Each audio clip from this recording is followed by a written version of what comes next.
प्रिय विद्यार्थियों, आज हम बीए फर्स्ट सेमेस्टर के विषय शिक्षा शास्त्र के पेपर शिक्षा के समाजशास्त्रीय आधार पेपर कोड EDU 101 के फर्स्ट यूनिट के 1.1 सब यूनिट का अध्ययन करेंगे। आज का हमारा टॉपिक है स्कोप ऑफ एजुकेशन, हिंदी में शिक्षा का विषय क्षेत्र। अगर हम शिक्षा के विषय क्षेत्र की चर्चा करें तो हम इसमें बिंदुवार विषयों का क्षेत्रों का नाम देंगे और फिर उसके अंदर हम आपको वर्णन करके समझाएंगे कि किस प्रकार ये शिक्षा का क्षेत्र बनता है। तो शिक्षा एक बहुत ही व्यापक शब्द है और इसका क्षेत्र भी बहुत व्यापक है। इसमें हम कई बिंदुओं को यहाँ पर रखने का प्रयास करेंगे। तो शिक्षा के विषय क्षेत्र में अगर सबसे पहले नंबर 1 पे हम रखें तो हम देखेंगे कि शिक्षा का क्षेत्र में पहले नंबर पर है शिक्षा दर्शन। शिक्षा दर्शन का अर्थ ये है कि जब हम शिक्षा की विभिन्न समस्याओं को, शिक्षा के विभिन्न पक्षों को दर्शन के माध्यम से समझने का प्रयास करते हैं तो इसको हम शिक्षा दर्शन कहते हैं।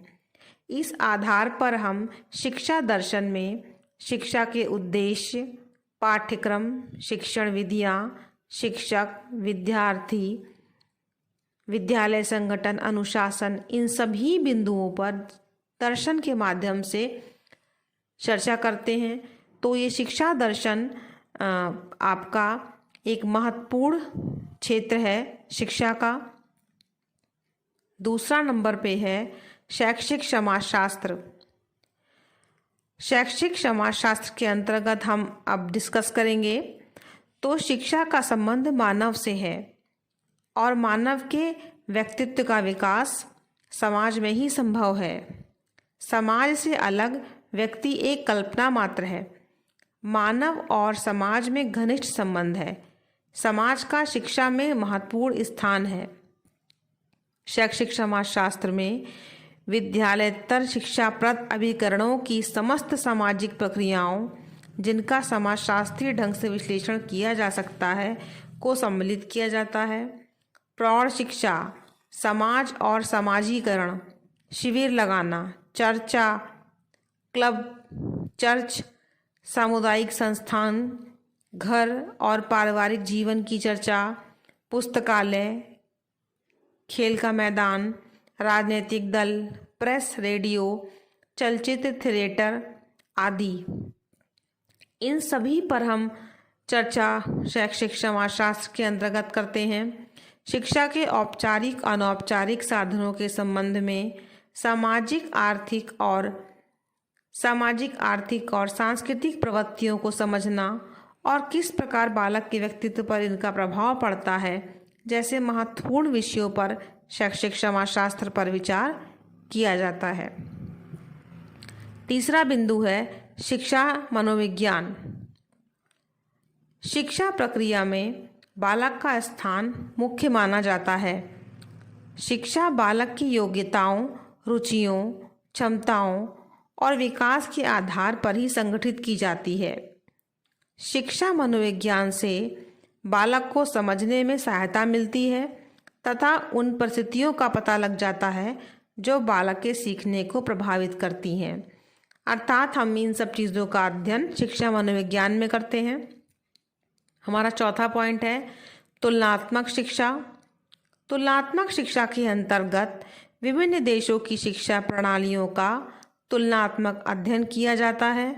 यह अध्ययन प्राथमिक, माध्यमिक, उच्च शिक्षा के स्तरों के साथ साथ शिक्षा की अन्य समस्याओं जैसे तकनीकी शिक्षा, अध्यापक शिक्षा, विकलांग शिक्षा, दिव्यांग शिक्षा, शिक्षित बेरोजगारी आदि के संबंध में भी हो सकती है।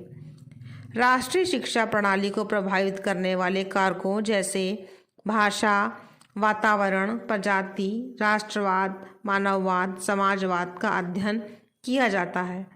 इस प्रकार विभिन्न देशों की शिक्षा प्रणालियों की समानताओं और असमानताओं को समझकर अपने देश की शैक्षिक समस्याओं को हल करने पर विचार किया जाता है।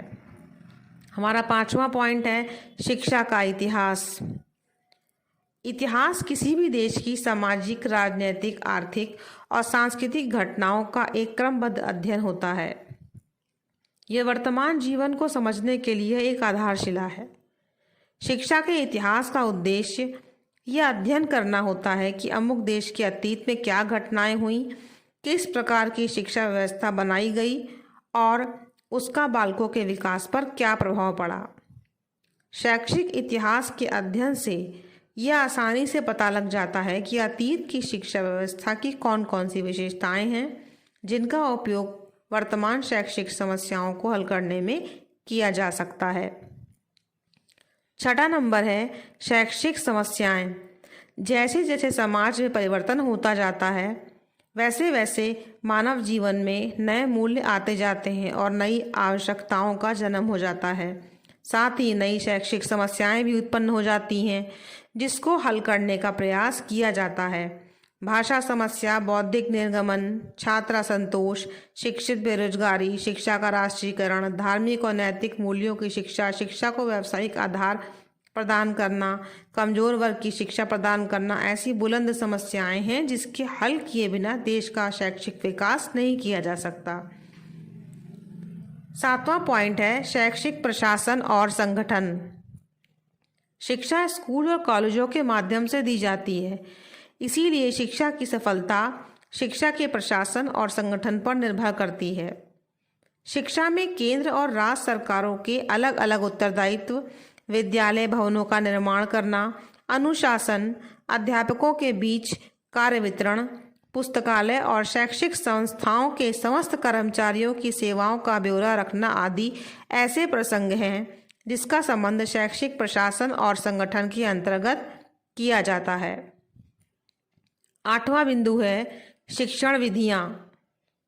शिक्षण विधियाँ शिक्षा के क्षेत्र के अंतर्गत आती हैं। शिक्षण कार्य में सीखना और सिखाना दोनों ही निहित है। बालक को सिखाने के लिए शिक्षा के विभिन्न स्तरों पर अलग अलग विधियों का प्रयोग किया जाता है। 9वां पॉइंट है शिक्षा के विभिन्न स्तरों की समस्याएं।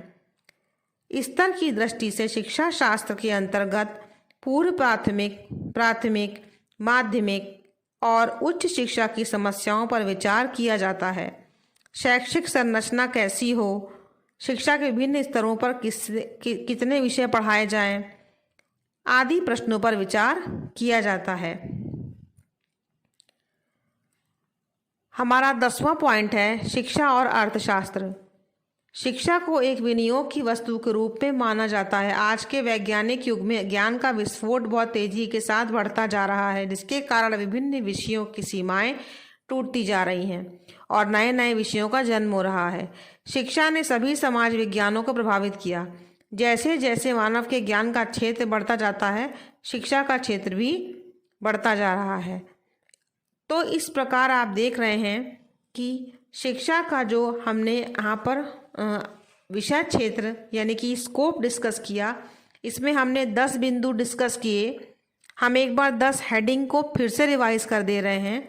पहला है शिक्षा दर्शन, दूसरा है शैक्षिक समाजशास्त्र, तीसरा है शिक्षा मनोविज्ञान, चौथा है तुलनात्मक शिक्षा, 5वां है शिक्षा का इतिहास, 6ठा है शैक्षिक समस्याएं, 7वां है शैक्षिक प्रशासन और संगठन, 8वां है शिक्षण विधियाँ, 9वां है शिक्षा के विभिन्न स्तर की समस्याएं और 10वां है शिक्षा और अर्थशास्त्र। इस तरीके से अगर हम देखें तो हम शिक्षा के विषय क्षेत्र को इन 10 बिंदुओं के माध्यम से अच्छे तरीके से वर्णन कर सकते हैं और शिक्षा के विषय क्षेत्र को बहुत अच्छी तरीके से हम समझ भी सकते हैं। धन्यवाद।